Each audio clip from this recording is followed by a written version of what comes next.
भोंदूबाबा गणेश शिंदेला 2 मे पर्यंत पोलीस कोठडी देण्यात आली आहे। तर श्रीरामपूरच्या या बाबाच्या संपर्कातील अनेक जण नॉट रिचेबल आहेत। गेल्या 3 वर्षांपासून सतत अत्याचार केल्याच्या आणि तंत्रमंत्र करून आजार बरे करण्याच्या नावाखाली 20 लाख रुपये घेतल्याच्या गुन्ह्याखाली बेलापूर येथील गणेश शिंदे या बाबाला अटक करण्यात आली आहे। त्याला न्यायालयासमोर हजर केले असता न्यायालयाने 2 मे पर्यंत पोलीस कोठडी सुनावली आहे।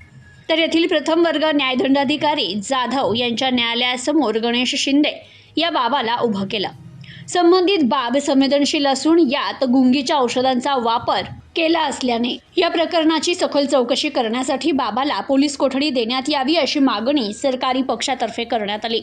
सरकारी पक्षाचं म्हणणं ऐकल्यानंतर न्यायालयाने शिंदे या बाबास 2 मे पर्यंत पोलीस कोठडी दिली आहे। सरकार पक्षातर्फे सरकारी वकील SR माडेकर यांनी तर बाबाच्या वतीने ॲडव्होकेट जावेद शेख आणि ॲडव्होकेट आरिफ शेख यांनी बाजू मांडली आहे। बेलापूर येथे गणेश शिंदे या बाबाने दावल मलिक न्यासाची स्थापना करून आपल्याला दावल मलिक बाबा प्रसन्न झालेत असं सांगून भाविकांना लुबाडण्याचा गोरखधंदा सुरू केला होता। हे करत असताना त्याने आपल्या हाताखाली काही दलाल नेमले होते। ते दलाल बाबाचा लय गुण येतो, बाबांच्या अंगात दैवी शक्ती आहे असा प्रचार करायचे। बाबांचा दर गुरुवारी दरबार भरायचा।